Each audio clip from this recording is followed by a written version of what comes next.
Paul, let's turn our attention now to the NFL as we dive into Week 10. Overall thoughts, Paul, on the board for Week 10. Do you love the card? Do you hate the card? Do you love certain games? Like, what are your overall impressions of the week we have in the NFL?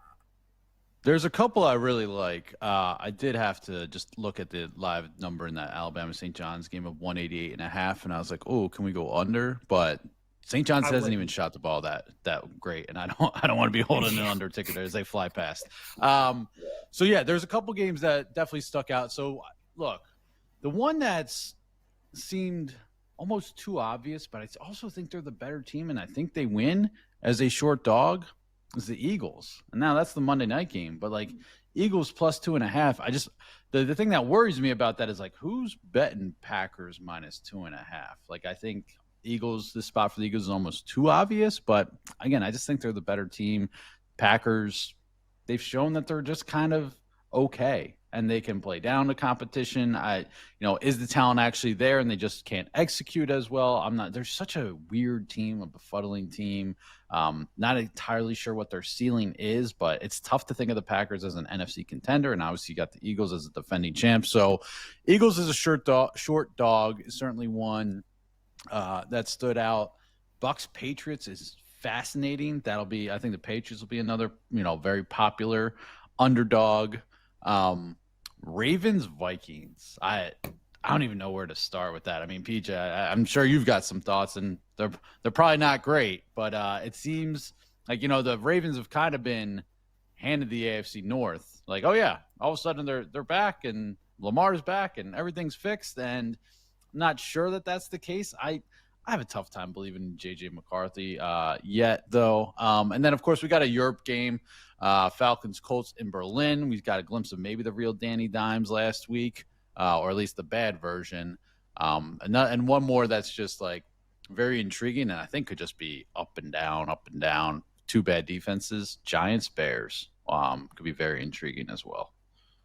So, I mean, yeah, what's jumping out to me, Paul, is some of the line movement we've seen where the Rams are now out to a 6-point favorite against San Francisco. I think that's super interesting. The Yep. Packers are now a 1-point favorite against the Eagles. You were talking about that game. That's been like 2.5 the whole week. That's super interesting. So some of the line movement that we've gotten here in the last 24 hours on some of these games, I think is interesting. The game I'm not betting that I just want to wait and kind of see is Patriots and Bucks because I don't think both teams are as good as their records. I think the Patriots are probably better. Drake May's been terrific this season, but they haven't played anybody.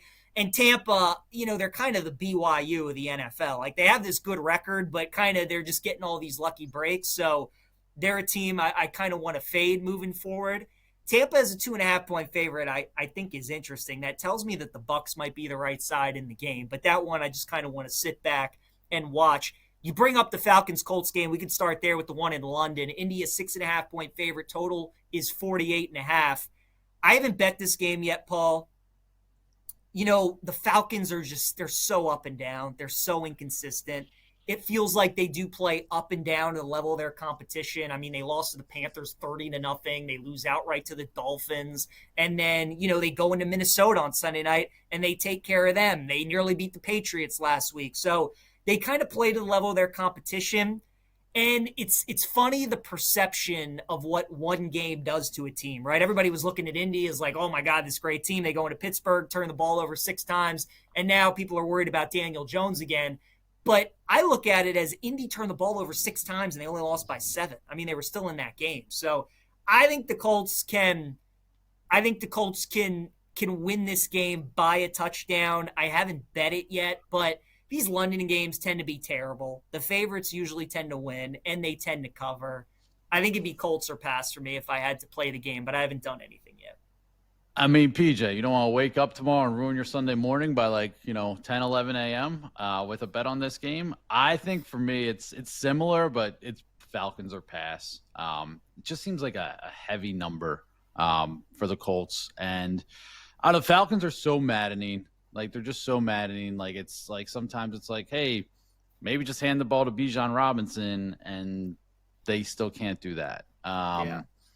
But I can't get there laying this number with the Colts against, again, a Falcons team that is you're never sure what you're going to get. Falcons, we've talked about this with some college teams. Give me the Falcons as a dog. I hate betting the Falcons as a favorite, but as a dog, I think plus 6.5. I might play that in some contests if I'm trying to get to 5 different sides, but I'm not really interested. Again, maybe spend the morning going to the grocery store and getting ready for this rest of the Sunday slate instead of being like, all right, let's wake up and watch a terrible Europe game. But this is Falcons or pass for me. Yeah, I could see the case for the Falcons. If we get to a 7, maybe Atlanta would be the play, but Sure. don't think I end up betting that game. What about the Bills and the Dolphins, Paul? Buffalo a 9.5 point favorite on the road. Total is 50. Buffalo's looked a lot better the last couple of weeks, coming off the big win against Kansas City. Big number though in a divisional game. What would you do in this one? I feel like the Dolphins make this game let down spot proof, perhaps. I'm not laying it with the Bills. I am going to use a share of them in Survivor. Still got them in one contest I am in, and they are a lot of people have already used the Bills. So there's a little bit of a game theory advantage there. Game we'll get to. I hope people take Carolina, and I hope it blows up in their face. We'll get to that game, but I'm never taking the points with this Dolphins team. Like they're selling deck chairs off the Titanic. Like they've quit. I guess they're trying to do a Ravens thing and taking like ping pong tables or Papa shots, whatever, out of the locker room. Little bit late, guys. Little bit late. I have zero interest in backing the Dolphins, but road spot, division spot, win by 10. I'd rather go elsewhere as opposed to backing the Bills, but I will be. Hopefully they're in control the whole game and make it a sweat-free-ish Survivor Sunday.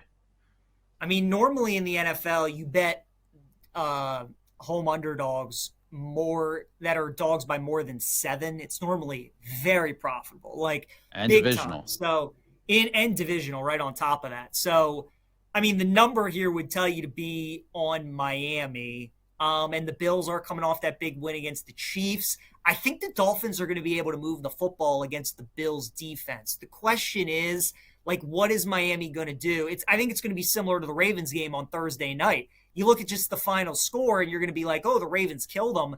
Miami was moving the ball, though. They just had turnovers and they missed field goals and some costly penalties and all the things that a 2-7 football team does. So that to me is why I don't want to bet the game, because it's just so dependent on like what Miami is going to do situationally, and because they're so bad, their season's over, and I just don't trust Tua or anybody on that team. I can't get there, but it would have to be the Dolphins for me. I mean, that's just a lot of points for a home dog in a divisional game.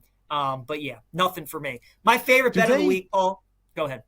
Not to jump on you, but like, how do they get to 50 in this game? Oh, I guess you said you think the Dolphins move the ball. I think they could. Yeah. Okay. All right. I think they could. Yeah. Favorite bet of the week is the New Orleans Saints +5. Let's go. I'm not saying that. It's not my favorite bet of the week. It'll never be my favorite bet of the week if I'm backing the Saints. Done it too many times, but let's go. Let's hear your case. I'll be on the Saints in contests and betting it as well. I think I bet the Saints like every week. So, but this week, the Saints and the Temple Owls. Let's go, baby. Yeah, every week, Paul. I am a glutton for punishment. I love the Saints, though, this week. I think they're going to win that game outright. Can you ever remember a time in the NFL where a team has had a 20-point swing in the span of a week, where Carolina goes from being a 14-point dog to them being a 6-point favorite? Like, that just never happens in the NFL, and we've seen it recently. There are just certain teams in the NFL, when they're laying big numbers, you just can never trust them. Whenever Atlanta's laying 6.5, 7 points, you can never trust them. Whenever the Bengals with that defense and Joe Flacco is laying 6.5 points like they were against the Jets, you can never trust them. You can't ever trust Bryce Young in Carolina as a 5.5-point favorite, especially in a divisional game, especially off a huge upset loss against Green Bay. I love the Saints in this game. I really do. And 5.5, Paul, is kind of that key number in the NFL, where as a road dog, Atlanta had it last week against New England. You get that 5.5, those teams usually cover and they usually win. So I just love the spot for the Saints. I think it's an overreaction for Carolina. Just so many certain things. I cannot justify betting a team that was a 14-point dog last week, and now they're favored by 5.5 this week. So Saints are 1-8. They're still battling hard. This might be their one of the best chances they have to get a second win, and I think they're going to do it. So give me Saints plus 5.5. Give me Saints money line plus 200. Need the Saints. Need the Saints to knock out a bunch of people in Survivor this week. This is from Ben Fox on Twitter. A good follow. The Carolina Panthers are currently 5.5-point home favorites against the New Orleans Saints on Sunday. The Panthers haven't won or covered a game as a favorite in over 4 years.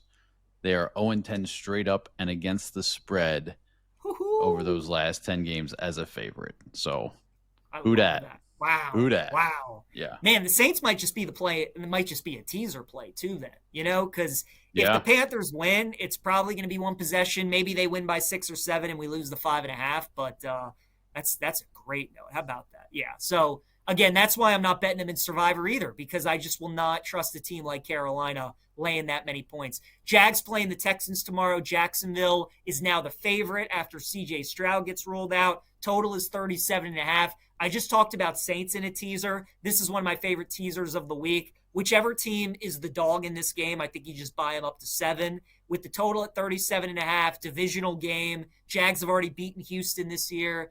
And it's a big game for both teams. I mean, Houston's probably not making the playoffs, especially with Stroud out, but I don't know if they know that. I think this is kind of their last gasp to try and maybe save their season. While Jacksonville, they obviously got to keep pace with all these other AFC teams because they're probably not going to win the division. So big game for both teams. I think teasing Houston up to 7 is a great look. And that's how I'll play the game, Paul. Houston in a teaser. What about you? I'm assuming the Jags blow this somehow. Look, I like the teaser look. As soon as we start talking about this game, as soon as you start talking about this game, I start getting angry about last week's loss to the Broncos again. Just like Davis Mills looking so incompetent. I mean, again, they moved the ball against what was supposed to be a pretty good defense, and then C.J. Stroud obviously got knocked out. Man, they couldn't convert in the red zone, and they just fell apart, all field goals, and they lose at the end. Man, and now this is making me angry about the Broncos because that team stinks. They should have lost the other day too, and they just keep finding ways to win. And it's so frustrating. Back to this game though, yeah, I think a teaser look on either side is good. I was toying around, all right, do I want to back the Jags short favorite, basically to win the game against Davis Mills? And I feel like I've seen that go wrong so many different times. I don't really want to watch this game. The Texans have one of the best defenses in the league. Watch is Trevor Lawrence going to end up being Liam Cohen's guy?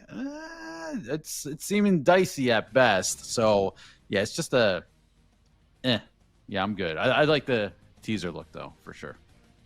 All right, we come back. Giants and Bears. Chicago favored by 4.5. Is that a game to stay clear of in Survivor as well? And then Ravens and Vikings, which Paul was talking about earlier. We'll dive into that game